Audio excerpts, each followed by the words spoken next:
혈액형이 다르다는 단 한마디가 한 가정을 완전히 무너뜨렸습니다. 서울중앙병원 응급실 오후 3시 17분. 교통사고로 중상을 입고 실려온 7살 아이 민준이를 위해 온 가족이 모였습니다. 아버지 김태현 씨는 수술실 앞에서 초조하게 걸음을 옮기고 있었고, 어머니 박소영 씨는 눈물을 흘리며 기도하고 있었습니다. 의사가 나와 말했습니다. 수술을 위해 급히 수혈이 필요합니다. 가족분들의 혈액형을 확인해 보겠습니다. 태연 씨는 B형, 소영 씨는 O형이었습니다. 그런데 민준이의 혈액형을 확인한 간호사의 표정이 이상했습니다. 아이의 혈액형이 O형입니다. 그 순간 수술실 앞 대기실에 정적이 흘렀습니다. 의학을 전공한 태연 씨는 즉시 알아차렸습니다. O형과 B형 부모 사이에서는 O형 아이가 태어날 수 없다는 것을. 잠깐요, 검사를 다시 해주세요. 태연 씨의 목소리가 떨렸습니다. 간호사는 당황하며 재검사를 실시했습니다. 결과는 동일했습니다. 민준이는 O형이 확실했습니다. 태연 씨는 아내를 바라보았습니다. 소영 씨의 얼굴이 창백해졌습니다. 이게 무슨 일이야? 태연 씨가 조용히 물었습니다.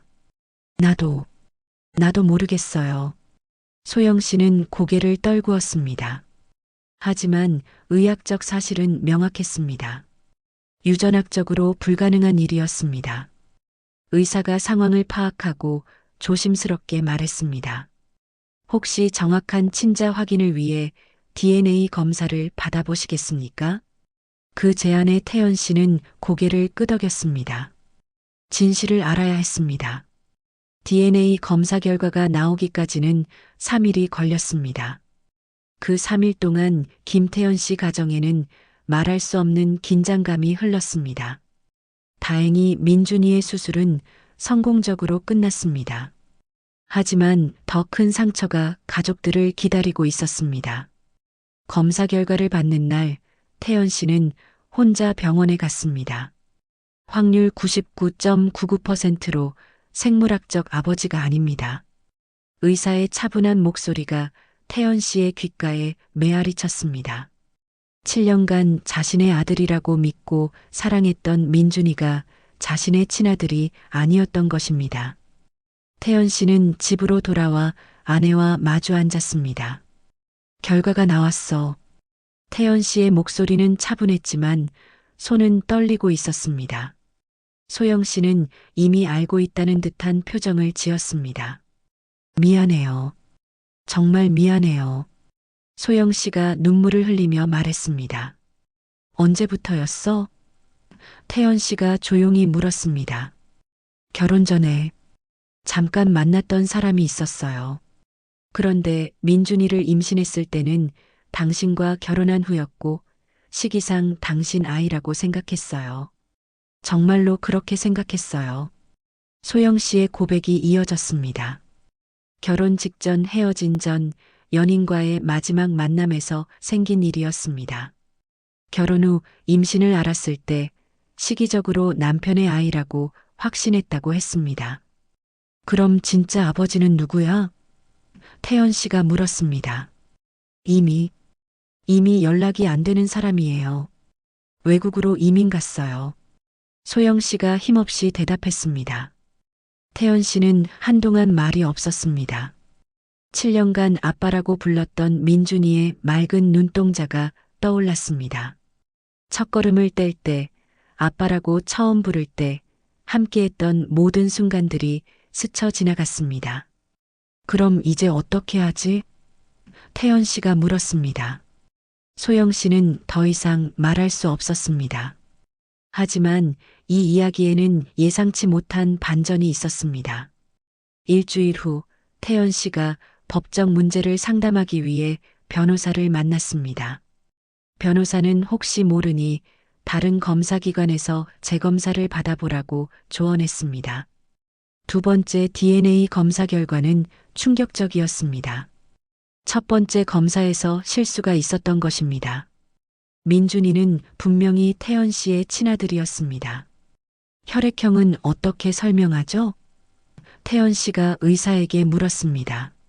아주 드문 경우입니다만 키메라 현상이라는 것이 있습니다. 임신 초기에 쌍둥이였다가 하나가 다른 하나에게 흡수되면서 두 가지 DNA를 가지게 되는 경우죠. 민준이는 혈액은 O형이지만 다른 조직은 다른 혈액형을 가질 수 있습니다. 의학적으로는 매우 희귀한 케이스였지만 실제로 존재하는 현상이었습니다. 태연 씨는 집으로 달려갔습니다. 하지만 아내의 고백은 여전히 남아 있었습니다. 민준이는 내 아들이 맞았어. 하지만 태연 씨가 말했습니다. 소영 씨는 놀라며 고개를 들었습니다. 하지만 당신이 결혼 전에 다른 사람과 있었다는 건 변하지 않잖아. 그리고 나에게 7년간 거짓말을 했다는 것도. 소영 씨는 무너져 내렸습니다. 미안해요. 정말 미안해요. 그때는 정말 혼란스러웠어요. 당신을 사랑했지만 동시에 불안했어요. 결혼에 대한 두려움도 있었고. 왜 진작 말하지 않았어? 태연 씨가 물었습니다. 말할 수 없었어요. 이미 가정을 이루고 아이도 있는데 과거 일로 모든 것을 무너뜨리고 싶지 않았어요. 그날 밤 두 사람은 긴 이야기를 나누었습니다. 결혼의 의미, 신뢰의 중요성, 그리고 용서에 대해서 말입니다. 7년간 좋은 아빠였어요. 민준이에게도 나에게도. 소영 씨가 말했습니다. 하지만 진실을 숨겼잖아. 태연 씨가 대답했습니다. 그 진실이 우리를 더 행복하게 만들어줄 수 있었을까요? 소영 씨가 반문했습니다. 태연 씨는 대답할 수 없었습니다. 며칠 후 병원에서 퇴원한 민준이가 아빠에게 달려와 안겼습니다. 아빠, 보고 싶었어요. 그 순간 태연 씨는 깨달았습니다. 혈연이 전부가 아니라는 것을, 7년간 쌓아온 사랑과 추억들이 더 소중하다는 것을. 하지만 아내와의 신뢰는 다른 문제였습니다. 시간이 필요해. 태연 씨가 소영 씨에게 말했습니다. 민준이 때문에 이혼하지는 않겠지만 우리 관계를 다시 정립할 시간이 필요해. 소영 씨는 고개를 끄덕였습니다. 기다릴게요. 얼마나 걸리든지.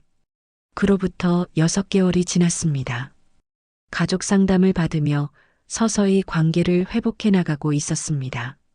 민준이는 여전히 태연 씨를 세상에서 가장 좋은 아빠라고 믿고 있었습니다. 그리고 태연 씨도 민준이를 세상에서 가장 사랑하는 아들이라고 생각했습니다. 어느 날 민준이가 물었습니다. 아빠, 엄마, 왜 요즘 자주 싸워요? 태연 씨와 소영 씨는 서로를 바라보았습니다. 어른들도 때로는 어려운 문제로 고민할 때가 있단다. 태연 씨가 대답했습니다. 그럼 제가 도와드릴게요. 민준이가 밝게 말했습니다. 그 순간 두 사람 모두 웃음을 터뜨렸습니다. 아이의 순수함이 얼마나 소중한지 새삼 깨달았습니다.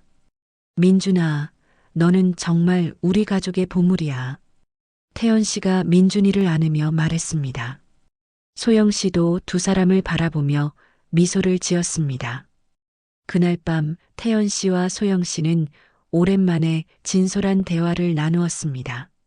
정말 미안했어요. 그리고 고마워요. 민준이를 변함없이 사랑해줘서. 소영 씨가 말했습니다. 나도 배웠어. 완벽한 사람은 없다는 걸. 그리고 진정한 사랑이 무엇인지도. 태연 씨가 대답했습니다. 우리 다시 시작할 수 있을까요? 소영 씨가 조심스럽게 물었습니다. 쉽지 않겠지만 민준이를 위해서라도 노력해보자. 태연 씨가 말했습니다. 그로부터 1년이 더 지났습니다.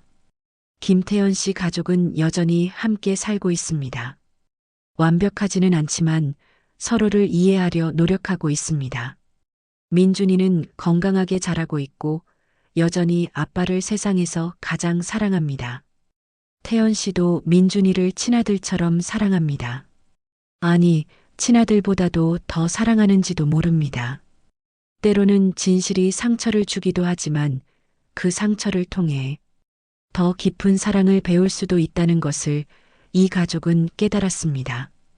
병원 수술실에서 시작된 이 이야기는 결국 사랑과 용서, 그리고 진정한 가족의 의미에 대한 이야기가 되었습니다. 혈연보다 더 강한 것이 있습니다.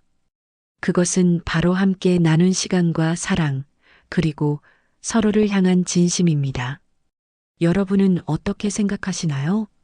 이런 상황에서 여러분이라면 어떤 선택을 하셨을까요? 댓글로 여러분의 생각을 들려주세요. 구독과 좋아요도 잊지 마시고요. 감사합니다.